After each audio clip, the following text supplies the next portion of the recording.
Okay. All right, we'll get started. Here we go. All right. Welcome, everybody, to Pastor Chat. We're very happy today to have our interview with Leslie Etheridge, who is the Regional Conference Minister for our part of the Florida Conference of the United Church of Christ. And Leslie, I thought we would just start with if you could tell us just a little bit about your faith journey and also what you do in your job as a regional minister. Sure. Well, I was born into the Methodist Church and spent over 40 years there, and then received a call to ministry. People say, why did you go into ministry? And I answer with one word, and that word is God. I never would have done that without God's leading, for sure. If you are familiar with the Methodist denomination at all, and some others as well, I received my call at an Emmaus walk, which is a spiritual retreat. And it was wonderful. It was very evident and apparent, obviously to a lot of people before it was to me, but I've always been stubborn that way. So I went to seminary in Memphis, at Memphis Theological Seminary, which was actually a Cumberland Presbyterian seminary. So I'm seeing an ecumenical trend in my life at this point. Definitely. And found the UCC. After finding liberation theology, I found the UCC. When I went to seminary, folks said, don't let it change you, which I thought, I'm going to spend all this money and it's not going to change me. So I was glad that it did change me. And don't ever preach on Job. Wow. And I'm like, wow. So the very first day that we had a chapel service, there was a female minister there. Unbeknownst to me, she was the UCC minister right down the road.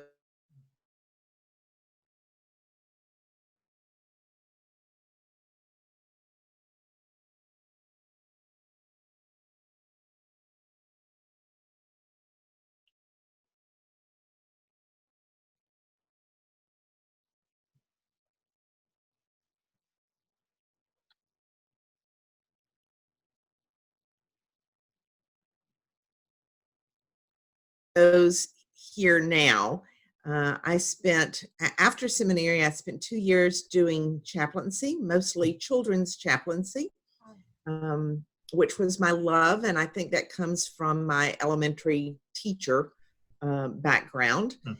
And then I spent 6 years in parish ministry and never saw myself in conference ministry until my then conference minister says, you really ought to apply for this job in Florida. I'm like, I've never done this before. She said, it doesn't matter. Go ahead. So I did, and I got omitted from the pool of applicants pretty much right off the bat. And I thought, oh, well, that wasn't for me. In about 2 weeks, John Vertigan called me back, and he said, I think we need to talk. And I'm like, I thought you had already talked, but he flew me down. We talked, we hit it off right off the bat, and the rest is history. What I do in my job here, I used to say it was 4 things, but now I've kind of expanded it to 5 major things. And one of those is that I am a resource. Pastors call me when they need whatever. And sometimes I know where to find what they're looking for, and sometimes I have to go look it up. And that's fine.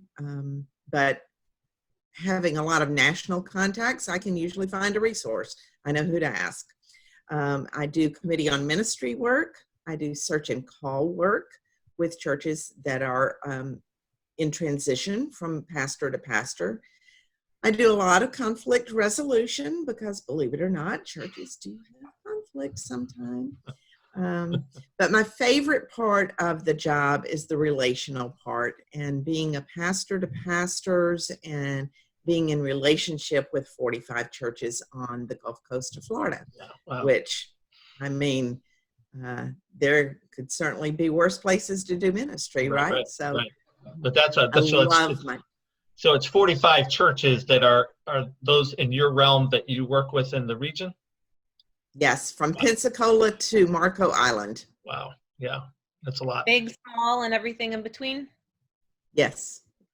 So Orlando is mine. So I would say, I mean, I think one of the great things you do is as an encourager to pastors, you have a great way of finding the right time, it seems, to send an email or send a text sometimes just to say, hey, Good. great job, or I appreciated this that your church is doing. And that's one of those little things I think probably may go unnoticed, but I think I appreciate, and I know other pastors must also as well. So we're glad to have you in the position you're in. So thank you. I love my job.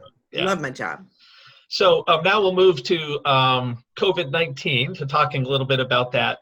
I do want to say, Lori, my screen froze a couple of times. So if there's a moment where I just stop talking or whatever reason, just pick up. That's why we have a good host, right? Exactly, right, exactly. So I wanted to start just talking a little bit about this whole COVID-19 experience. What are the positives and negatives you see for the church during this experience of COVID, and also for the church as we go forward, as we move into this sort of new future with COVID-19? Right. Whenever I'm asked a strengths and weaknesses or positive and negative question, I always start with the negative because I like to end with the positive. I am the eternal optimist, sometimes to a fault. But I took some notes so I wouldn't forget some stuff. But I think as far as some of the negatives of COVID-19, very uncharted waters. And I think that maybe one of the things that I worry about the most is that we get out of the habit of going to church. Now, that being said, a lot of churches have an online presence now, which is good, and I hope they will continue that. But we've also made it pretty easy for them to do church whenever they want to do church. Right. So I hope that when we regather, and we will regather, I hope that people will make the intentional effort to make that habit, make church a habit again. I think because I think we all long to meet together, right. And if there's been a silver lining in all of this, it is that we have learned we need each other so much. But anyway, I think that's the main concern, the main negative to me. We're not being able to have that physical touch, that physical presence with other people that we just, our human nature longs for. Right. As far as the positives, my whole mantra during this has been to find the silver lining, and I think there have been many. And when I get down and anxious, as I do, as everybody does in this, I try to remember those silver linings. And one is that many churches that didn't have an online presence now have an online presence, and we're reaching more people. And I mean, go into the world and make disciples. That the Great Commission, we're doing it, and we're doing it better than we were pre-COVID-19. Yeah. So yeah, I really hope. I hear from pastors all the time, oh, so-and-so watched us on YouTube and they sent a check. We don't even know who they are. Right. Wow. And so I really hope that churches will continue this online presence, especially since we have a lot of elderly congregations as well, and they can't always get to church. So now they not only have a means to get to church, but they know how to do that. Right. And a lot of people who have said, "Oh, I'll never be able to do that," are learning, "Oh, yeah, you can. Yeah, yeah, Yeah, you can." absolutely. Yeah, and my mom is a good example that my mom is in an assisted living facility, so hasn't been able to go out and do anything for a couple of months now. Right. But she has learned to get on for our services on YouTube on Sunday mornings. And one of the things that reminded me is that probably what churches can do better in the future is teach people at church how to use social media. Yes. Like if I had Yeah. known, I would have tried to equip people with how to get on YouTube or a Zoom call, but we just never expected that we would Right. need this. But I agree. I think it is one of the really interesting ways that this has expanded our ability to reach people, and definitely to Absolutely. continue it. Yeah. How many churches right now of the 45 that you work with are worshiping in person, and how many are online, just roughly? I would say that roughly maybe 5 are worshiping in person, Okay. Yeah. maybe 10. It's somewhere in that 5 to 10 because Okay. it's all, some of it is happening in June. Okay. The vast majority of my churches, however, are not meeting. They are doing strictly online, and they look at it every month at their Yeah. council meeting and reassess. And some have made the decision not to even talk about it until August. I've had some churches say they're not even talking about it until September. Okay. So it varies, and I think that the most telling, the most poignant phrase that I heard on a clergy call one day was, "We are not being date driven; we are being data driven." Yeah, driven. Yeah. And I liked that, Yeah. data versus date driven. Right. And most churches are saying we want to see a downward trend for 2 weeks, a month, whatever, in our particular location Yeah. before we even talk about going back. Yeah. And I think that's very I think that wise. makes a lot of sense. Yeah. Yeah. Mhm. When you're talking to churches and thinking about what are some things you think the churches should be thinking about, I mean, data is one of those that you just mentioned, but are there other things that congregations should be considering as part of the conversation of whether to return to in-person worship or not? Right. Um, One of the biggest things is, and I'll tell you an example of a church that's encountered this, is cleaning. Hmm. Cleaning has to be done before, cleaning has to be done after, and you have to make cleaning accessible, hand sanitizer and Right. all of that accessible during. And so you need a good volunteer base Yeah. for that. Yeah. And is it smart to put our 65 plus folks in a position where they're volunteering for that kind of stuff? Yeah. So I do have one congregation, a small church, maybe about your size, Okay. that rented storefront space for their church. Okay. And they decided they wanted to try. They'd been doing the online stuff, but so many people wanted to go back, wanted to try. Well, they tried it for 2 weeks and decided it was just too much.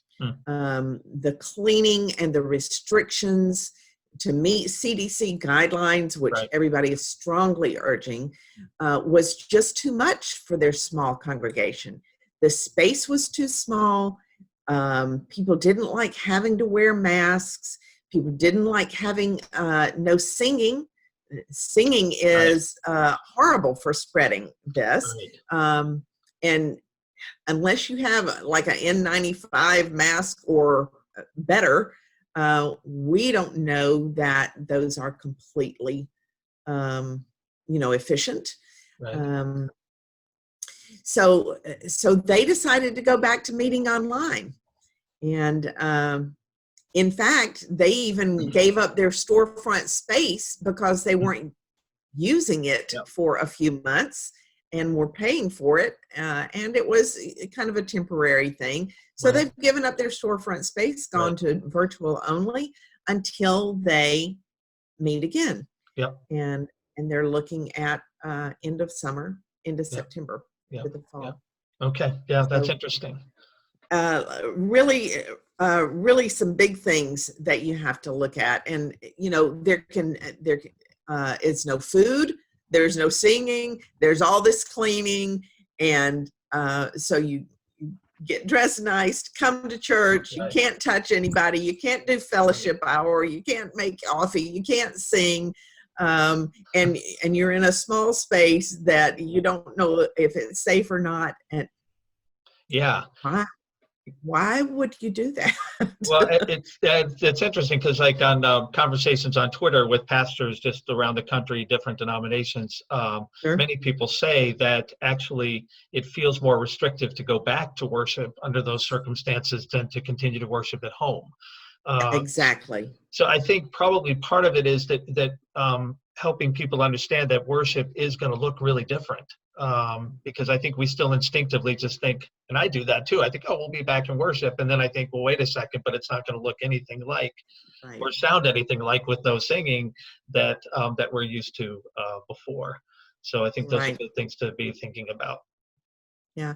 I will tell you too that a couple of churches have done either small group gatherings Mhm. or even a large group gathering, now that we're up to 50 that we can gather with, but at a social distance. Yeah. Outside. Yeah. Outside. Yeah. And we have plenty of parks and parking lots that sometimes are hotter, but shaded parks and areas where people can bring their chairs and they can talk with people. The Florida Conference is offering grants to churches that need new microphones, new cameras, any sort of video equipment, that kind of stuff. And several churches are picking up on the outside thing. Yeah. And still masks, still no touching, but you can see a face, right? And and you more can freedom with it. communicate. And by the way, we did apply yesterday for one of those grants to Excellent. for a microphone and some other equipment that will help us do this hopefully a little better. Excellent. Yeah, I mean, why not? Yeah.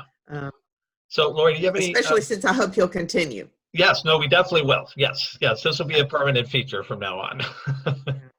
I love hearing the idea about gathering outside. We can definitely talk about that, Evan.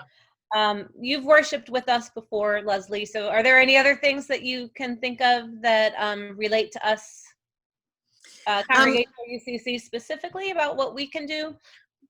I just think that, following CDC guidelines, I love your idea about talking with other churches. We have adopted a lot of the guidelines that some other conferences have done as well. And I think I've sent those to you. Mm-hmm. But if you're in a small space, as you are, I think you can't really social distance in a small space. And I do like the term physical distance better than social distance. Sorry, but we can be social at a distance. At a physical distance, right. But I don't think so, Lori. I think that, let me look at my notes. Outside. I think I've covered that. And our space is it is small, and so even when we've had two social or physical distant meetings with our leadership team, but even with 4 or 5 people, that you see how that space can be used up pretty quickly, and and other logistical things related to it also. One thing is, do you find that churches that are worshiping again, are they requiring people to wear masks coming to church? Yes. Okay. Yes. That's one thing. Yes, every one of them. And then having them available if people don't have them, I would imagine. Yeah. Yes. Masks are mandatory. Okay. Yeah. And they're also in a diminished capacity. They're not opening up the church expecting 100% of their congregation to come walking through the door. Right.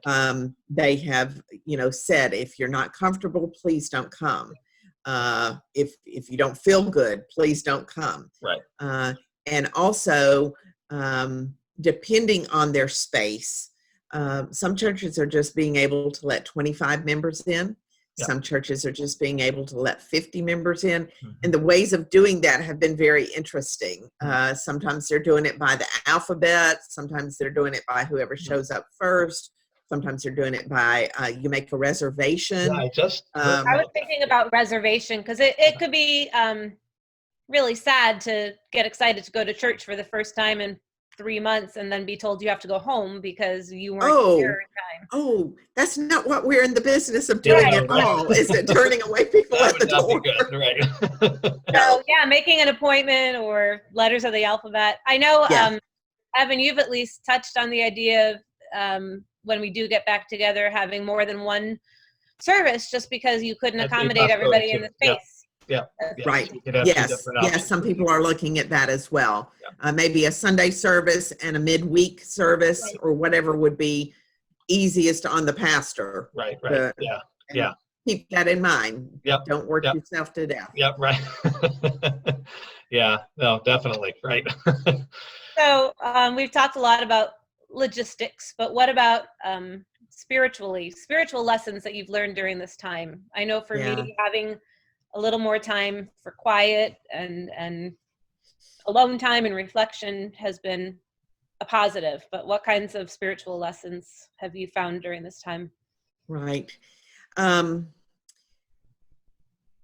Well, I wrote down 3 things, but I'll start by just saying that what I've learned is that God can teach us and hold us and walk with us through anything. And I look for evidence of that. I see evidence of that. Like I said, I'm a silver lining kind of person. Yeah. I can't say that my spiritual disciplines have been accentuated or increased during this time. With everybody online for everything, I think that it has increased my online presence as well. And I have to be very, very intentional about finding that moment to spend with God. But being intentional is good. Yeah. Sometimes I let that lapse. I will also say that Psalm 42, the Psalms are great during this kind of stuff because they were written during this kind of stuff. We're not the first to go through this kind of stuff at all. But Psalm 42 has been a psalm that has resonated so much with me. It's the deer panteth, as the deer panteth, so my soul. That one. But it also is, the psalmist talks about, I remember when things were so bad, and this was going on and that was going on, but you walked with us through this, or you got us through this. So remembering times, sometimes when things have been bad and you have seen God walk with you through those times, you know that God has brought you through those times, that God will bring you through those times again. It's good to remember. It's good to call up those things and remember that God was with you then, God is with you now, and you will walk through this with God will walk through this with you. I think that's very important, and that's probably my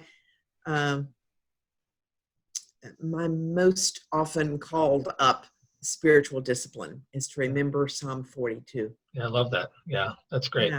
Yeah. That's a good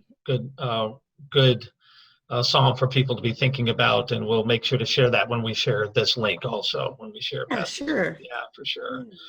Lori, what about you? Any spiritual lessons as you think about it now?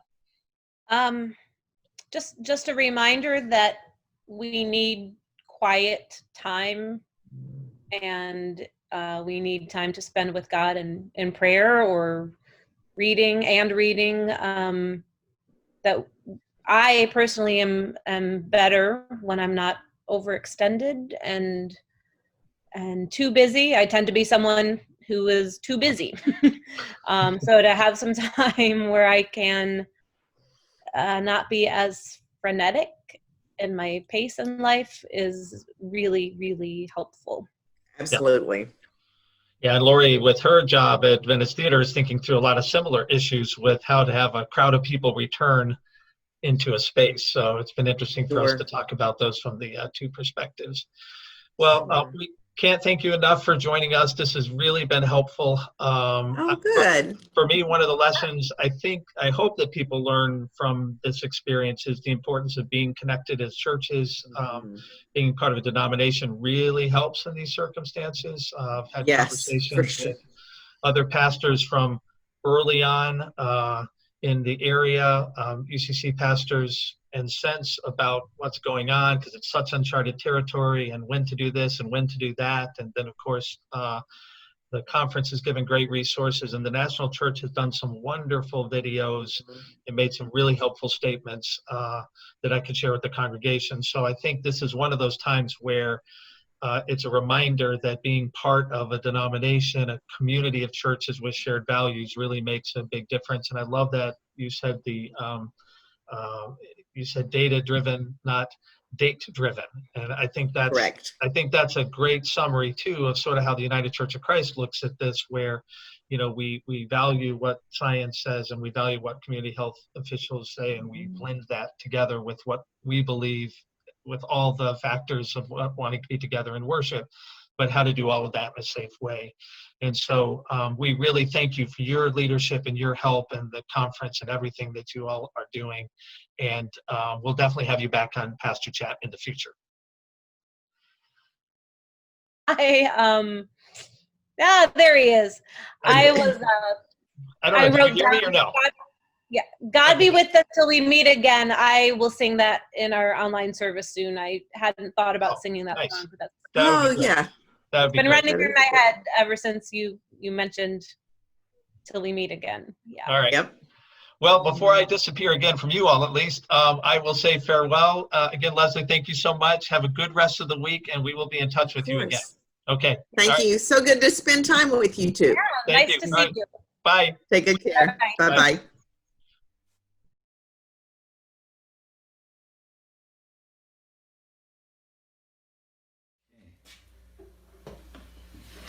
Good morning. I do a song today called Sending Love.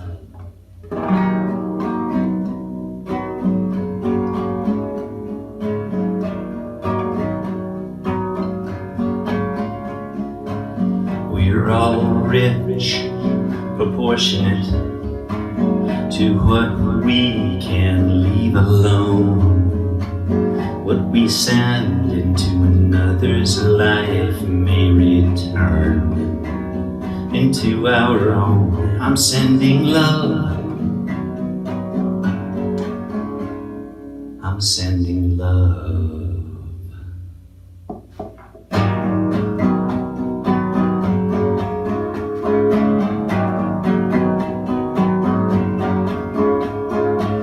We're all unique by design.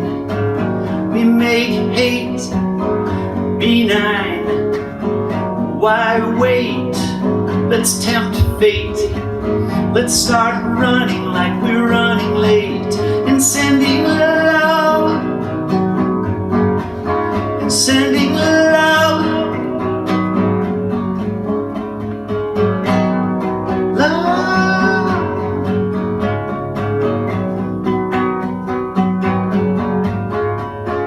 Love keeps keeping on, love keeps on keeping on, it keeps on keeping on, love keeps on keeping on. It doesn't wear too much bling, it puts up with everything. It tolerates, mitigates, lifts weights, proliferates, hopes for all, suffers long. It doesn't bite, it keeps keeping on. sending love.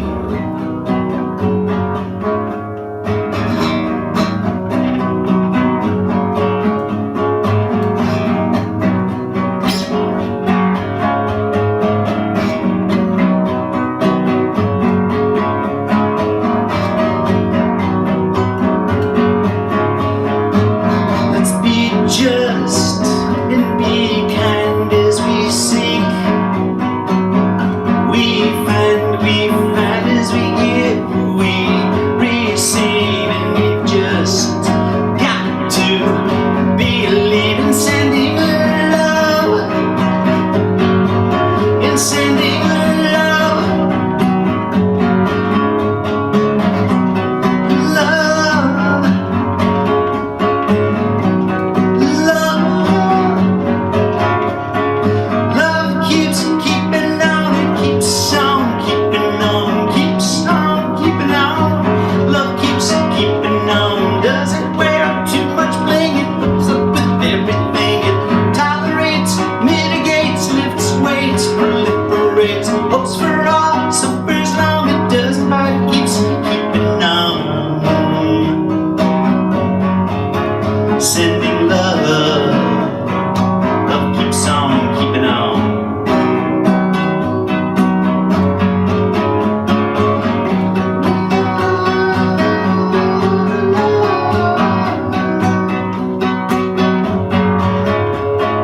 Love keeps keeping on, love keeps keeping on, keeps on keeping on, love keeps keeping on, keeps on keeping on, love keeps keeping on, keeps on keeping on, love keeps on keeping on, doesn't wear too much bling, hooked up with everything, tolerates, mitigates, lifts weights, proliferates, hopes for all, suffers long, it doesn't bite, it keeps keeping on, sending love. Have a great day. Let there be peace on earth, and let it begin with me.